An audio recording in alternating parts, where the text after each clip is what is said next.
नमस्कार। विश्ववाणी लाइव को स्वागत। दर्शक बंधु 6 तारीख सकाळे कॉकरोच जनता पार्टी देश रे करिब बड़ आंदोलन और से दिन देखिबो देश एक युवक मानकर विराट आंदोलन या देखा सारा देशवासी अपेक्षा कर सरकार कौन पदक्षेप नेबे अभिजीत को एयरपोर्ट रू गिरफ्त करेंगे ना जंतर मंतर से जो आंदोलन डाकरा देती परमिशन देवे कि परमिशन देवे ना सन्देह भितर किंतु बड़ कथा हूँ अभिजीत आंदोलन रे कॉकरोच जनता पार्टी रे जोगदेवाई कहुवा लदाखर गांधी सोनम बाइचुंग से जोगदेवे किसी सांबादिक पचारे जब सरकार गिरफ्त करेंगे से उत्तर देते जे मु किसी भूल कार्य करी जेल जाऊनी जे देशर युवक मानकर स्वर हाँपाई देशर सिस्टम को ठीक करने आमे जदि आंदोलन करने भितर सरकार गिरफ्त करेंगे तेले से जेल जीवारे किसी असुविधा नहीं। चोरी डकायत करी गले से लज्जा लगे जदि तमे देश कार्य करी जेल जाऊच ताल किसी असुविधा नहीं। अभिजीत दीपके कहते जे लक्ष लक्ष कॉकरोच से आंदोलन जोग देवे से आंदोलन केवल कौन सी व्यक्तिगत नुह सरकार सिस्टम सिस्टम कौन ना नीट पेपर लीक को नहीं देश में जो 30 रु ऊर्ध छात्र छात्री जीवन हारे विभिन्न राज्य युवक माने आंदोलन कले आज छत्तीसगढ़ में आंदोलन करी सरकार पानी माड़ कर जोड़ाई देती या सब विचार कले तांकर मुख्य उद्देश्य होची जे शिक्षा मंत्री धर्मेंद्र प्रधान का इस्तीफा देशर सिस्टम किभली भाव में ठीक रे चलो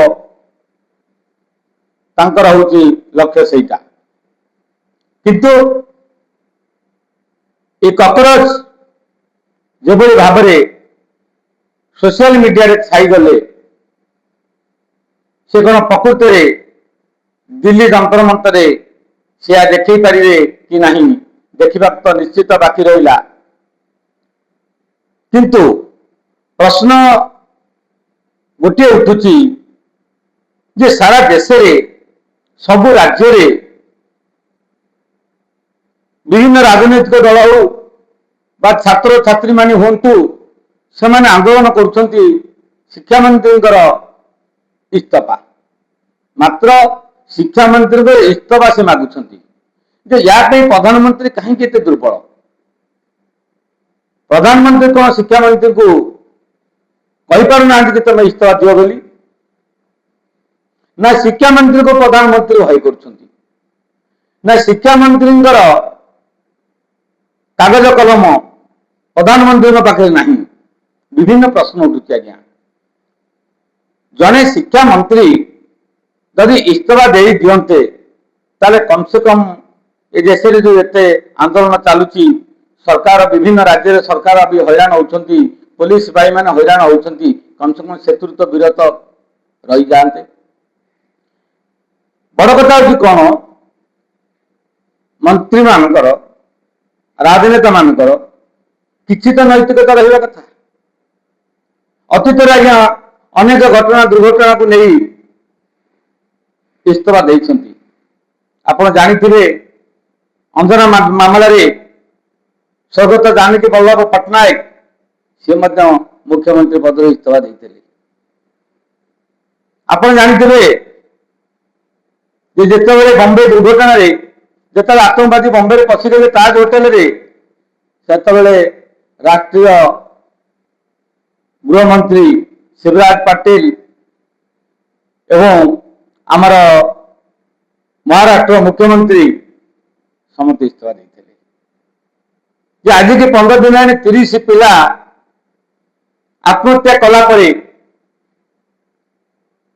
କାହିଁକି ପ୍ରଧାନମନ୍ତ୍ରୀ ହୁଅନ୍ତୁ ବା ଗୃହମନ୍ତ୍ରୀ ହୁଅନ୍ତୁ ବା ଆମର ଧର୍ମେନ୍ଦ୍ର ପ୍ରଧାନ ଶିକ୍ଷାମନ୍ତ୍ରୀ ହୁଅନ୍ତୁ, କାହିଁକି ତାଙ୍କର ନୈତିକତା ଜାଗ୍ରତ ହଉନି? ନା କଣ ଜିଦିରେ ଧରିଛନ୍ତି? ଯୋଉ ଲୋକମାନେ ଆପଣମାନଙ୍କୁ ନିର୍ବାଚିତ କରି ଛାଡ଼ିଛନ୍ତି, କମ ସେ କମ ତାଙ୍କୁ ସେମାନଙ୍କ ପ୍ରତି ତ ସମବେଦନା ଏବଂ ତାଙ୍କୁ ସମ୍ମାନ ଦେବାର ଆବଶ୍ୟକତା ଅଛି। ଯଦି ନୈତିକତା ନ ରହିବ ତାହେଲେ ଗଣତନ୍ତ୍ର ଉପରେ ଲୋକଙ୍କର ଭରସା ତୁଟିଯିବ। ବର୍ତ୍ତମାନ ଅଭିଜିତ ଦୀପ୍ତେ ସେ ତାଙ୍କର ନାରା ଦେଇଛନ୍ତି ଯେ ଆମେ ଶାନ୍ତିପୂର୍ଣ୍ଣ ଭାବରେ ଆନ୍ଦୋଳନ କରିବୁ, ଆମେ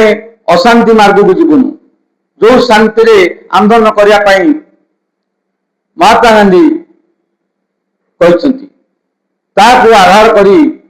ସାରା ଦେଶରେ ବର୍ତ୍ତମାନ ଆନ୍ଦୋଳନ ହେଉଛି। ବର୍ତ୍ତମାନ ଆମକୁ ଦେଖିବାକୁ ବାକି ରହିଲା